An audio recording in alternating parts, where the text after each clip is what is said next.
Welcome to my YouTube channel, Tony Su Vega, your Feng Shui Guru and Paranormal Expert. Today is Friday, May 31st, 2024, Day of the Sheep. Best colors are blue and green.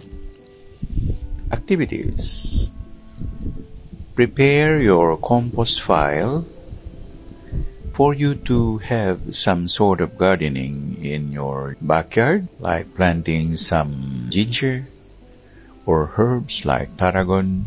The best place or orientation for plants, flowers, should be in the east. Other orientations are no for a southeast, no for a south, yes for a southwest, no for a west, no not really in the northwest, no not north, yes to northeast. So you use your own compass and locate this so that your plants will bring you good fortune, not only in your life but also within the environment. Ang araw po natin ngayon ay araw ng Biyernes, Mayo 31, 2024, araw ng tupa. Pinakamagandang kulay, ang kulay asul at ang berde. Mga gagawin, ihanda ang inyong compost file o compost pit para na din kayo ay mag-garden.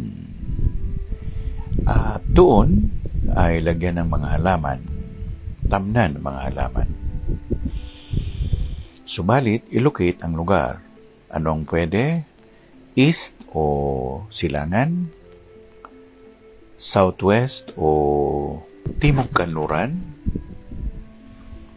At ang pinakahuli ay ang northeast o hilagang silangan. Yung hindi nabanggit, hindi pwede. May mga orientation din ang pagtatanim. Kaya sa mga sumusubaybay sa ating content, lalo na yung mga magsasaka, pinakamagandang tamnan ang lugar ng tawag natin ay afternoon sun. Yun ang pinakamaganda. Wala nang iba. Though kung pwede naman sa southwest at saka northeast, parehong pwede. At ang ibig sabihin, ang mga ito ay magdadala ng magandang kapalaran sa inyong buhay.